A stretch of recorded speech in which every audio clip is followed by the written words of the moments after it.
Bonjour à tous, ravi de vous retrouver dans Smart Job, votre rendez-vous emploi RH et management, débat, expertise et analyse et bien sûr vos rubriques habituelles. Bien dans son job aujourd'hui, on s'intéresse à la transparence salariale, mais très concrètement à travers un exemple. Et on accueillera Séverin Prats, il est cofondateur d'Etikado et c'est la transparence salariale totale dans son entreprise. Il va tout nous expliquer dans quelques instants. Le cercle RH, les cabinets d'avocats et le métier d'avocat d'ailleurs et l'intelligence artificielle générative. Est-ce qu'on se fait peur ou est-ce qu'il y a un réel danger pour les avocats, pour les cabinets d'avocats? On fera le point avec des experts, Thomas Baudesson, Catherine Saint-Geniès et Claire Abad, tous les trois des avocats. Ils nous feront partager leur expérience. Et pour terminer notre émission, fenêtre sur l'emploi senior en entreprise. Bienvenue sur le papier, tout le monde en veut, mais dans la réalité, c'est un peu plus compliqué. C'est ce que nous expliquera Éric Gras. Il est spécialiste du marché de l'emploi chez Indeed, un habitué de notre émission. Tout de suite, c'est bien dans son job.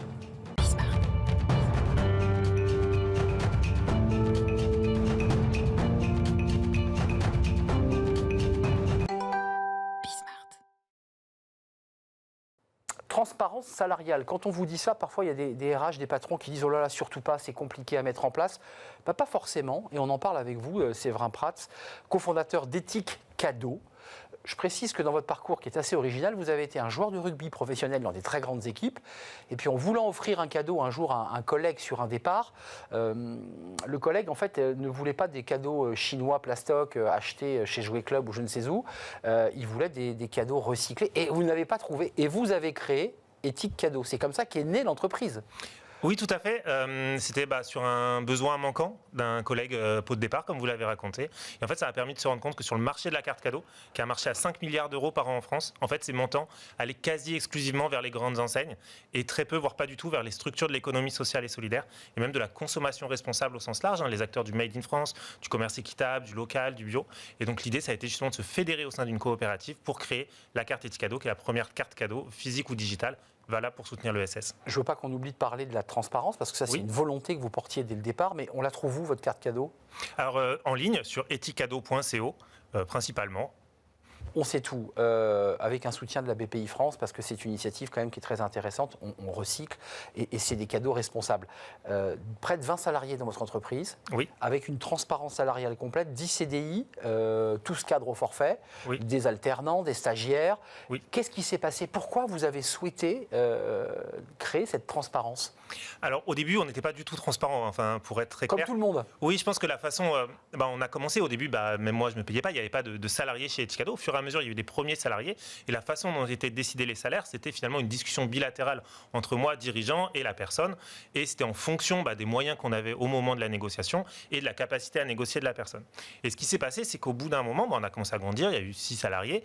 Et les salariés se sont parlé. Et un jour, j'ai une salariée dans mon bureau qui m'a dit « Comment ça se fait qu'un tel qui est arrivé après moi, mais qui fait à peu près la même chose que moi, est moins payé que moi ?» Et là, en fait, j'ai pris ça vraiment comme un peu une claque dans la figure mais en fait, effectivement, les salaires chez Etikado, à ce moment-là, n'étaient ni transparents, ni équitables d'ailleurs. Ni équitables. Vous qui faites des cadeaux équitables. Exactement. Et en fait, ça a été une grosse remise en question avec la volonté après de justement aller vers ça et donc de créer un groupe de travail. Je peux expliquer plus précisément toutes les étapes qu'on a franchies.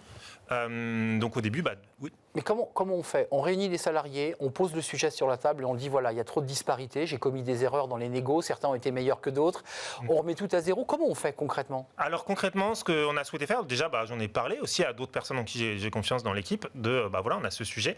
Et ce que j'ai proposé, c'est on commence par un questionnaire à tous les salariés qu'on n'avait jamais fait, comment vous vous sentez, etc. Quelles sont les priorités et là-dedans sont ressortis parmi les priorités le sujet de la transparence et de l'équité salariale. Donc du coup, on s'est dit, c'est un sujet qu'il faut traiter.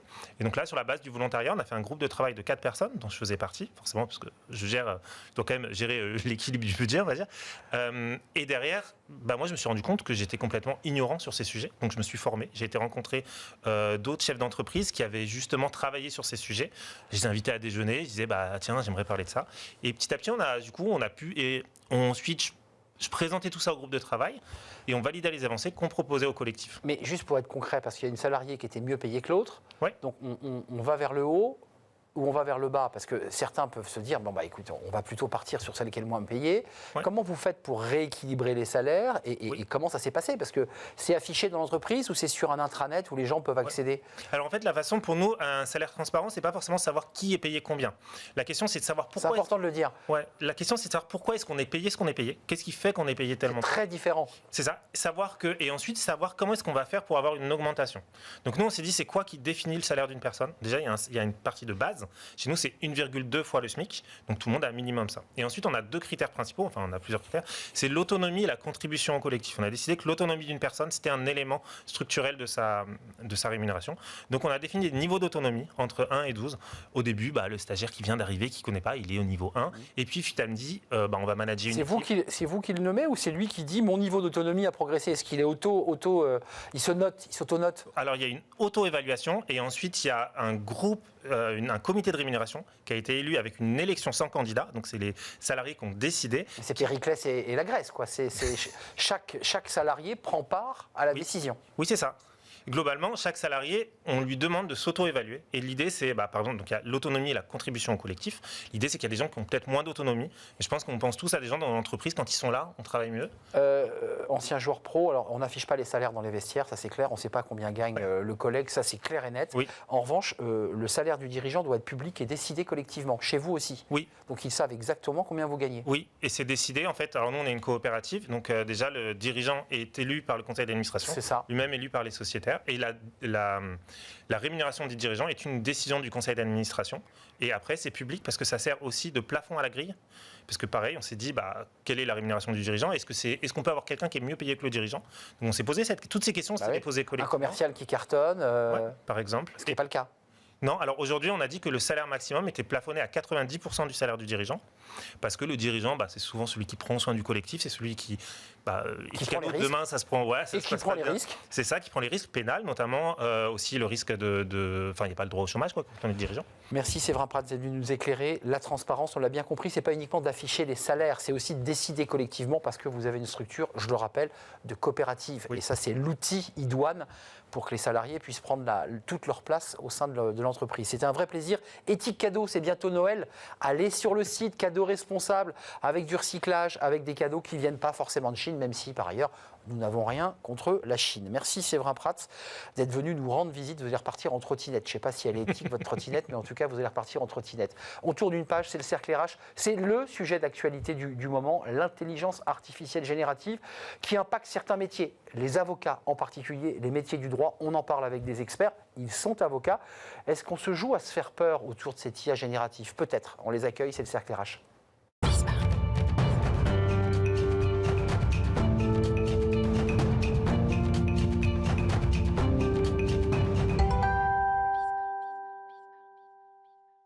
Le cercle RH, c'est un débat au cœur de l'actualité, l'IA générative qui impacte des métiers, les métiers du droit et les avocats. On nous explique que c'est la révolution, qu'il ne va plus y avoir finalement d'avocats, que tout ça va être remplacé par la machine. Quelques exemples américains qui nous sont arrivés avec de faux textes, de fausses jurisprudences utilisées par un avocat, le robot avocat qui peut remplacer l'avocat. Est-ce qu'on ne joue pas à se faire peur? Parce que le métier d'avocat est beaucoup plus complexe que le simple travail du texte et du droit, c'est plus subtil et on va en parler avec mes invités. Catherine Saint-Geniès, ravie de vous retrouver sur le plateau de Smart Job, avocate en droit immobilier, cabinet Jantet, et vous avez un avis assez précis sur la question et on a envie de vous entendre évidemment. Avec nous Claire Abat, avocate en droit social, assez légal, avocat avec un S ou sans S, avocat? Sans S. Avocat sans S, c'est votre cabinet. Et avec nous Thomas Baudesson, avocat en droit pénal des affaires. Quand on dit droit pénal, il y a de la plaidoirie, on y reviendra peut-être parce qu'il y a un vrai débat sur la plaidoirie, le charisme d'un avocat. Votre cabinet Clifford Chance, je l'ai bien dit? Tout à fait, bonjour. Bonjour. La question que je posais, elle est simple. L'IA est en train de transformer les métiers. Les RH s'intéressent à l'IA dans le recrutement, on s'intéresse à l'IA partout, les journalistes, la communication. Est-ce que vous êtes inquiet au moment où l'on se parle? Et est-ce que vous dites, on est en train de voir avec nos associés si on ne va pas réduire la masse salariale, si on ne va pas plutôt choisir l'outil IA aux dépens de nos collaborateurs? Est-ce que ces questions-là vous traversent?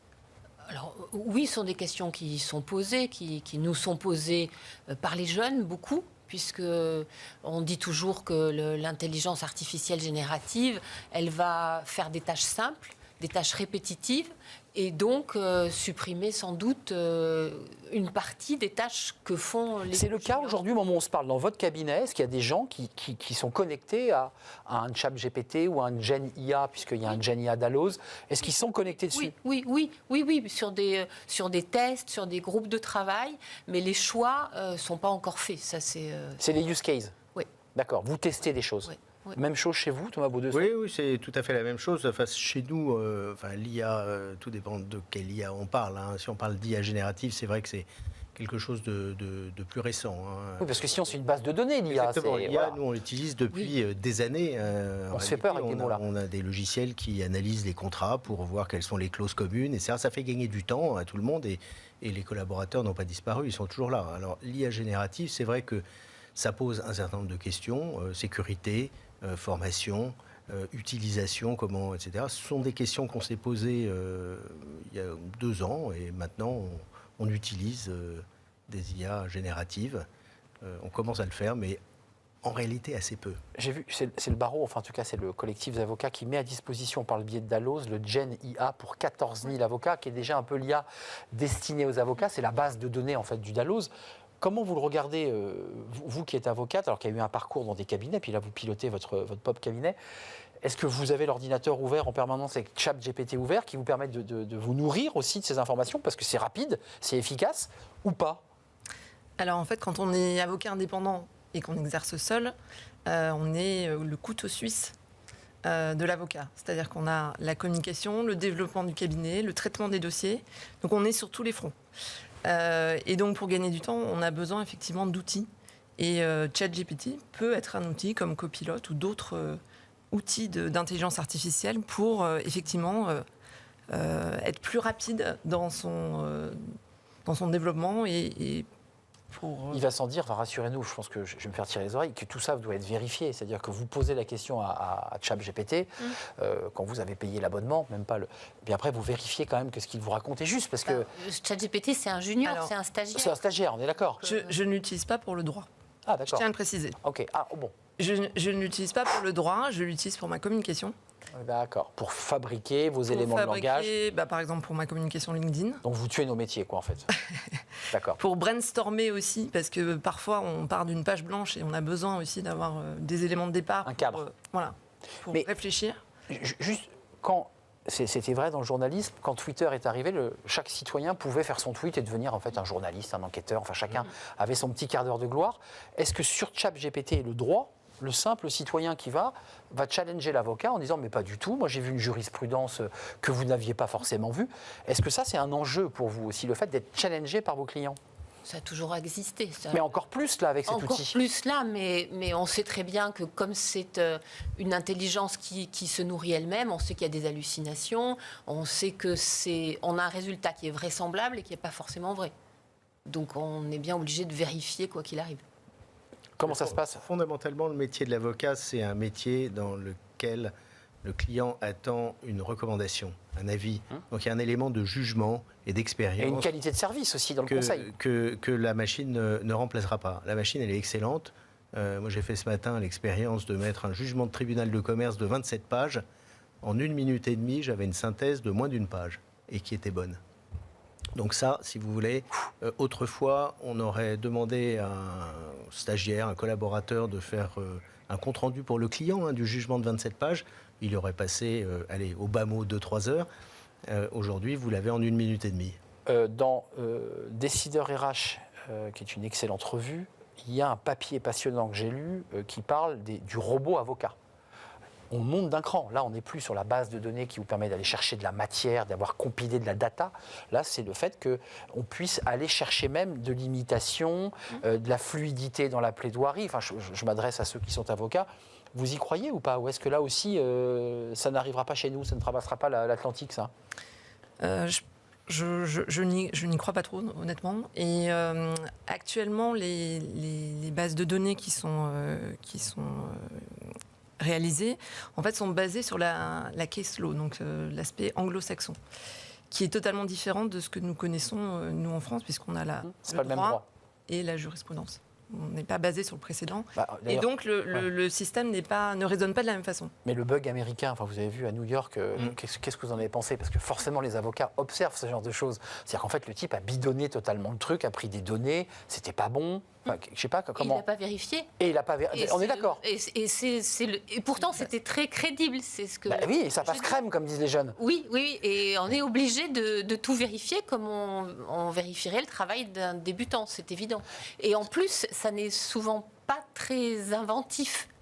Et j'ajouterais qu'il y a un besoin dans nos cabinets de formation assez poussée, parce que le résultat dépend aussi de celui qui pose la question, qui fait la requête, de celui qui fait le prompt.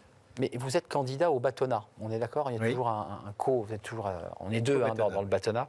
Ça me rappelle de grands souvenirs de débats sur la chaîne parlementaire. Vos collègues étaient venus débattre. Si vous pilotez le bâtonnat, quelles règles vous mettez en place? Quelles discussions vous lancez avec vos collègues pour dire on clarifie, on simplifie, on donne accès? Qu'est-ce qu'on fait? Alors, à ce stade, le bâtonnier qui est en exercice, Pierre Hoffmann, Un éminent confrère. a mis en place, a proposé la solution que vous avez évoquée tout à l'heure pour un maximum de 14 000 14 avocats. 000, oui. Il y a un plancher, en fait. On ne sait pas exactement combien seront éligibles, combien souhaiteront utiliser. Je pense que c'est une très très bonne initiative qui crée un effet de seuil qui est peut-être un peu embarrassant pour ceux qui sont plus d'un certain nombre. Mais bon, on verra à l'usage comment ça se passe. Je pense que c'est bien d'aider en tout cas ceux qui sont a priori les plus fragiles financièrement de se former à l'intelligence artificielle. Maintenant, il va falloir continuer. Vous savez, l'intelligence artificielle, c'est... il faut apprendre à s'en servir, mais il faut surtout demeurer vigilant. Et en tant qu'avocat, on a tous une obligation de conscience, de compétence et de vigilance. Donc c'est surtout ça qu'il faudra regarder pour ne pas augmenter le nombre de sinistres, parce que ce qui est arrivé malheureusement à ce confrère américain, il ne faudrait pas que ça se généralise au sein du barreau. Parce que Mais sinon... comme pour la mode, vous savez, quand maintenant on va avoir l'obligation, et c'est le cas, de dire photo retouchée. Est-ce que vous allez apporter à votre client un document en disant non pas photo retouchée, mais document bâti grâce à ChatGPT? Parce qu'on a envie de savoir, un peu en cuisine, on a envie de savoir comment est fabriqué notre pain dans les coulisses. C'est peut-être la même chose pour une analyse d'un juriste, non? Non. Alors, moi, j'utilise... Enfin, il y a... On a compris que l'IA vous- générative... Ouais. Générale, et puis il y a l'IA spécifique, avec notamment Dalloz ou d'autres bases de données, enfin, on va en citer d'autres.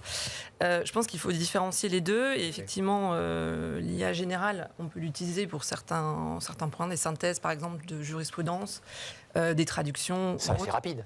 Mais évidemment, en mettant un pseudonyme ou en anonymisant, Ah oui, parce qu'il y a effectivement des principes essentiels à notre profession, déontologique. exactement. Bah oui, c'est... La confidentialité, et puis il y a aussi le respect du RGPD qu'il faut évoquer aussi. Catherine Saint-Geniès, vous évoquiez tout à l'heure des use cases, c'est-à-dire que vous êtes avancé dans votre cabinet, qui est un gros cabinet, le cabinet Jantet, sur des réflexions de travail. Oui. Vous vous donnez combien de temps pour vérifier? Il y a des enjeux de productivité, il y a Oui. des enjeux de fiabilité de l'outil. Oui. C'est Faut quoi pas le se délai? tromper, ce sont des budgets importants pour un cabinet. Oui. Et ce sont des choix qui vont être stratégiques. Donc on se donne quelques mois.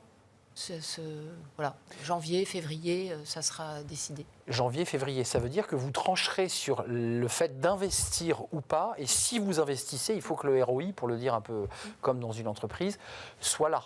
Oui, et ça sera aussi une information, pour revenir sur ce que vous disiez tout à l'heure, qui va être donnée à nos clients, parce qu'on est déjà interrogé sur Eh oui. est-ce qu'on a ces outils. Si on ne les a pas, on apparaît comme pas à la pointe. Pas à la pointe. Après, voilà. Et si on les a, on nous dit mais alors qu'est-ce que vous nous Ah, vous vendez grugez, ouais. Donc ça va être moins cher forcément. Voilà. Et on peut pas.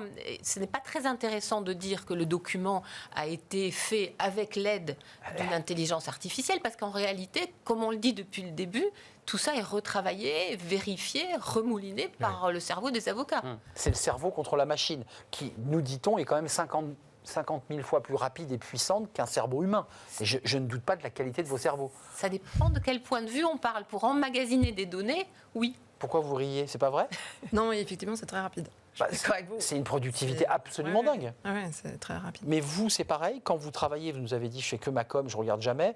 Mais c'est quand même tentant de gagner du temps. Enfin, je veux dire, pour même que ceux qui travaillent dans les scénarios, qui travaillent dans la communication, bah, vous avez déjà une trame qui est déjà bâtie. Enfin, c'est 3 heures de gain de temps, donc de productivité, non? Alors moi j'ai été formée à l'IA ChatGPT normalement sur le droit et effectivement on a fait quelques essais pour voir si effectivement c'était probant ou pas. Construire par exemple un contrat de travail, il manquait énormément de choses. Même si le prompt était bon, il manquait beaucoup de choses. En fait, rien ne remplacera l'avocat. J'en suis sûr. Vous n'allez pas dire le contraire sur ce Non, je plateau. ne veux pas dire le contraire. Je pense Rien ne remplacera l'avocat, vous on va jamais dire on utilise l'IA de la même manière qu'on ne dit pas qu'on utilise le traitement de texte. Si vous voulez, le traitement de texte, ça n'a pas fait disparaître les secrétaires. Ça a simplement aménagé la façon de travailler. Ça a fait gagner du temps d'un côté, ça en a libéré de l'autre. Eh bien, on va aujourd'hui se consacrer à des tâches à plus grande valeur ajoutée et utiliser le temps gagné à former les collaborateurs qui vont aller plus vite à faire les synthèses, mais on va les former à autre chose. Et on va passer plus de temps avec nos clients. C'est un transfert. C'est vrai. Qualitatif, qualité de service aussi et d'écoute avec le client, parce que parfois on est happé par le dossier. Et si j'inverse le sujet, je sais que vous n'avez pas apprécié ma question, mais et si ChatGPT fournissait une qualité de droit meilleure que celle de l'avocat, qui est parfois un peu dissipé, qui fait ses courses, et qui passe un coup de fil à son mari, est-ce que cette machine, c'est une machine? Je veux dire, elle le dit d'ailleurs, elle n'a pas d'âme, elle n'a pas de conscience, elle a juste à produire ce qu'on lui demande. Elle n'invente pas, cette machine. Ah, elle n'est pas créative. Voilà, Encore elle s'autogénère elle-même, mais elle ne va pas inventer un argument de droit auquel personne n'a pensé, par exemple. Ça, c'est pas possible. non. À ce stade, la machine ne va pas le faire. Elle n'est pas encore dotée de cela. Ouais. Dans le robot avocat, il y a quand même l'idée de la plaidoirie, de l'éloquence, du charisme, de la façon dont on va intonner une phrase. Enfin, c'est un enjeu pour l'avocat. Il n'y a pas que ça. Vous savez, il y a un moment, le client, il a besoin d'une recommandation. Il hésite lui-même, il a toutes les données du problème. Est-ce qu'il doit transiger ou est-ce qu'il doit aller au jugement? Et ça, vous savez, vous avez 4 personnes, vous avez 4 réponses différentes. Donc c'est un petit peu comme dans les James Bond. À un moment, on coupe le fil bleu ou le fil rouge. Et là, l'intervention de l'avocat, elle est plus importante que celle de la machine. Et la confiance entre 2 hommes, le client et son avocat, ça ne sera la machine le remplacera. Coupe des fils dans les James Bond? Ça, c'est dans les vieux James Bond. Ouais, c'est très vrai. Je cherche dans mon chat GPT personnel, je ne le vois pas. Votre avenir à vous de professionnel, comment vous valorisez votre cerveau? Parce qu'en fait, vous facturez aussi du temps de cerveau. C'est du temps de réflexion que vous facturez un client, effectivement. Comment vous faites là pour quand le client vous dit mais vous n'êtes pas allé sur Chap, vous dites non, je vous assure, je vous jure, je ne l'ai pas fait. C'est compliqué. Il y a l'aspect négociation, il y a l'aspect stratégie qui est aussi importante, je trouve, dans les décisions. Et moi, j'ai à cœur de me positionner plutôt sur la stratégie. Si effectivement on est remplacé sur certains points ou certaines tâches par la machine, la stratégie est, à mon sens, un élément très important. Ça, c'est vrai. Est-ce que à l'issue de ces use cases, vous vous dites on devra se séparer de collaborateurs ou on les reventile sur des fonctions, je dirais, plus gratifiantes peut-être? Avec plus de valeur ajoutée, ça c'est certain. Donc en fait, économiquement, ça devrait être un bénéfice. C'est un bénéfice, on en saura plus en février. Et si vous reveniez nous en parler en février, c'est intéressant de savoir ce que donne aussi une expérimentation. On avait partagé un débat ensemble au ministère de la Défense et l'entreprise qui était sur le plateau disait que des use cases, dont la moitié, je ne sais pas si vous vous rappelez, ont été abandonnés. Parce que c'était trop onéreux et pas finalement rentable pour l'entreprise. Merci à vous, Catherine Saint-Geniès du cabinet Jeantet qui expérimente des enjeux IA génératifs. Merci à Thomas Baudesson. Bonne campagne, c'est le 10 et 12 décembre prochain. Et vous êtes avec votre consoeur Clarisse Surin dans le cadre de cette bataille qui occupe tout votre temps. Merci Thomas Baudesson et Claire Abat, merci d'être venu sur le plateau. Assez légal avocat sans S et qui n'utilise pas de ChatGPT. Enfin, sauf pour la communication. C'est honnête. Merci à vous 3 et à très bientôt pour savoir ce que donne votre expérience. On tourne une page, on s'intéresse aux seniors. On en parle beaucoup des seniors. Les entreprises leur tendent, ouvrent grand les bras. Dans les faits, eh bien, c'est un peu plus compliqué que cela. On en parle avec Eric Gras de chez Indeed.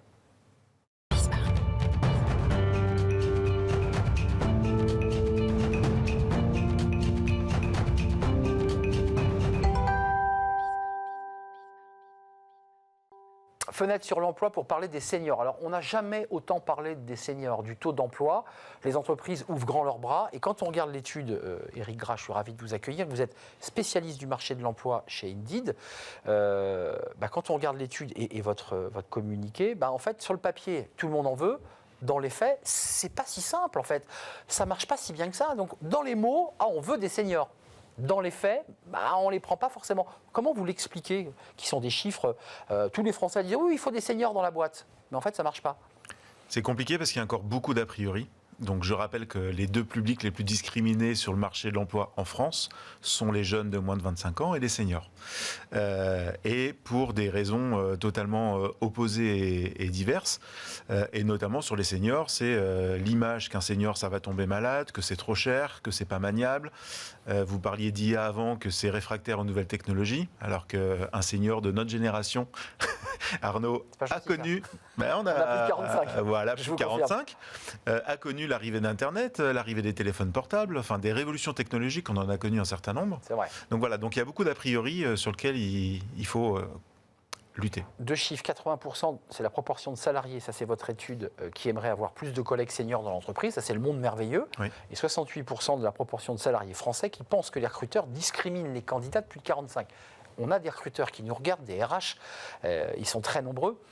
Quand on leur dit vous discriminez, ils disent non, pas du tout, on fait tout bien. Et pourtant, les chiffres montrent qu'ils ont du mal à entrer dans l'entreprise. Qu'est-ce qui se passe? C'est le niveau de salaire, c'est des a priori, c'est des biais. Qu'est-ce qui se passe? Alors il y a beaucoup de biais. Déjà, on recrute souvent des gens qui nous ressemblent ou on a des habitudes. Donc dans certains secteurs d'activité, on a l'habitude de recruter des jeunes, par exemple.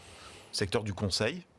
Sur certains métiers, on recrute systématiquement des jeunes qui sortent de l'école. Sur un certain niveau d'ingénieur, on fait exactement la même chose.